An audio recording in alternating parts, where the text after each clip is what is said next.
हाँ, हमारे देश की सरकार चलाने वाले नेता और मंत्री, उनको इस तरह की बल्क परचेज करने में करोड़ों रुपए की रिश्वत होती है। जब वो उस कंपनी को प्लेस करते हैं ना ऑर्डर, उन्होंने 10,000 कोटी का ऑर्डर दे दिया, कल्पना करोगे 10,000 कोटी की टेमीफ्लू हमको दे दो, तो इसमें से कम 1000 से 1500 कोटी रुपए मंत्रियों की रिश्वत का फिक्स हो जाएगा। इसलिए सरकार का इंटरेस्ट है कि ये दवा मंगाई जाए। और इतना ही इंटरेस्ट नहीं है, स्वाइन फ्लू का टेस्ट करने के लिए किट्स मंगाई जाएं अमेरिका से, मशीनें मंगाई जाएं अमेरिका से। अभी चर्चा ये चल रही है कि हर एयरपोर्ट पे मशीनें लगाई जाएंगी, उनमें से आदमी को गुजार कर टेस्ट करेंगे। वो मशीनें लाखों करोड़ों रुपए की हैं। तो उनका ऑर्डर अमेरिका में किसी कंपनी को दे दिया सरकार ने, उस ऑर्डर का 10% 15% मंत्रियों को मिल गया हिस्सेदारी के रूप में, अधिकारियों को मिल गया। तो सरकार का वेस्टेड इंटरेस्ट ये होता है कि खूब रिश्वत इस तरह के कामों में मिलती है। मैं आपको एक पुरानी जानकारी देता हूं। आपको याद है 14 साल पहले सूरत में एक अफवाह उड़ी थी कि प्लेग आ गया, प्लेग आ गया, प्लेग आ गया, याद है? उसका दुष्परिणाम क्या हुआ कि पूरे सूरत की टेक्सटाइल इंडस्ट्री बंद हो गई, पूरे सूरत की। 14 दिन तक सूरत में एक कारखाना नहीं चला, एक पैसे का प्रोडक्शन नहीं हुआ, सारे कारखाने ठप हो गए, मजदूर भागकर सब अपने गांव चले गए, क्योंकि सबको दहशत और डर बैठ गया। उतनी देर में परिणाम क्या निकला? भारत में कपड़े की कमी आ गई। तो सरकार ने क्या किया? परदेशी कंपनियों को कपड़ा भारत में बेचने का ऑर्डर देना शुरू कर दिया। तो परदेशियों का अंधाधुंध कपड़ा बिका। और उसके बाद 14 दिन के बाद फिर खबर आई कि प्लेग नहीं है, प्लेग नहीं है, वापस लोग आए। लेकिन वापस आने में 6 महीने लग गए और फैक्ट्री चलाने में 6 महीने लग गए। 6 महीने तक भारत का बाजार विदेशी कंपनियों ने कपड़े से भर दिया और पूरे खेल में 14,000 कोटी का नुकसान भारत देश को हुआ। ये 14 साल पहले सूरत में हुआ था। फिर बाद में वैज्ञानिकों ने जांच की तो पता चला कोई प्लेग नहीं था, सिर्फ अफवाह थी। और वो अफवाह उन कंपनियों ने फैलाई थी जिनको भारत में कापड़ बेचना था। यही खेल अभी हो रहा है। और अभी खेल क्या हो रहा है? पुणे कितने दिन से बंद है? 8 दिन हो गए।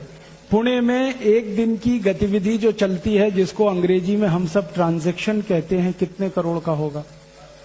500 कोटी। अब 500 कोटी का ट्रांजैक्शन एक दिन का, तो 8 दिन का 4,000 कोटी रुपए नुकसान हो गया पुणे का, सिर्फ एक झूठी अफवाह के आधार पर। अब ये 4,000 कोटी का नुकसान तो हो ही गया, वो एक बात है। अब वो कंपनी यहां जब दवा बेचेगी और वैक्सीन बेचेगी तो पुणे का और 10,000 कोटी का नुकसान होगा, क्योंकि हम वैक्सीन खरीदेंगे, दवा खरीदेंगे, पैसा उस कंपनी के हाथ में जाए। और अगर ये खेल लंबा चल गया तो जानते हैं क्या होगा? यहां जो सॉफ्टवेयर की कंपनियां हैं, आईटी कंपनियां, वो कहेंगी यहां से बेस अपना शिफ्ट करो, यहां धंधा अब ठीक नहीं है करना। क्योंकि जब उनके कर्मचारियों के सिर पे तलवार लटकती होगी तो वो कैसे करेंगे? वो यहां से अगर शिफ्ट कर गए, बेंगलोर चले गए या कहीं और चले गए, तो पुणे का ये जो आधार बना ये खत्म हो जाएगा, हजारों लोगों की नौकरियां खत्म हो जाएंगी। इतना बड़ा खेल है ये। और ये खेल सिर्फ बीमारी का नहीं है, ये खेल एक युद्ध का हिस्सा है। और ये युद्ध जो है ना, आर्थिक युद्ध है। कुछ युद्ध होते हैं वो सैनिक युद्ध होते हैं। सैनिक युद्ध में हमारी सेना दुश्मन की सेना से सीधे लड़ती है बॉर्डर पे। लेकिन कुछ युद्ध होते हैं जो आर्थिक युद्ध होते हैं, जो आपके बाजार में लड़े जाते हैं, जिसमें कोई विदेशी कंपनी आके एक झटके में आपका 4,000 कोटी का नुकसान कर देती है और वही कंपनी और 10-20 हजार कोटी वहां से लूट के ले जाती है। ये आर्थिक युद्ध है। अब इस आर्थिक युद्ध में सैनिक आप हैं। सैनिक युद्ध के सैनिक बॉर्डर पे हैं। आर्मी के, एयरफोर्स के, नेवल फोर्स के सैनिक हैं।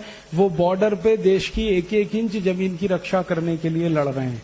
तो आप देश के आर्थिक युद्ध के सैनिक बने, जो देश का एक एक रुपया, एक एक पाई, एक एक धन की संपत्ति को बचाने की लड़ाई लड़े। इसलिए सैनिकों का दिमाग साफ होना चाहिए, क्लियर होना चाहिए अपने उद्देश्य के प्रति और अपनी संपूर्ण समर्पण के प्रति। आपका उद्देश्य अगर आपको साफ दिख रहा है तो युद्ध में आप लड़ेंगे और जीतेंगे। और अगर आपका उद्देश्य ही आपको साफ नहीं दिख रहा है तो लड़ेंगे तो सही, लेकिन हारेंगे। इसलिए ये आज का कार्यक्रम रखा गया कि ये आर्थिक युद्ध भारत के खिलाफ शुरू हुआ है और इस युद्ध में बड़े बड़े लोग शामिल हैं। उनमें सबसे बड़ा देश है अमेरिका। अमेरिका को भारत से इस समय बहुत डर लग रहा है।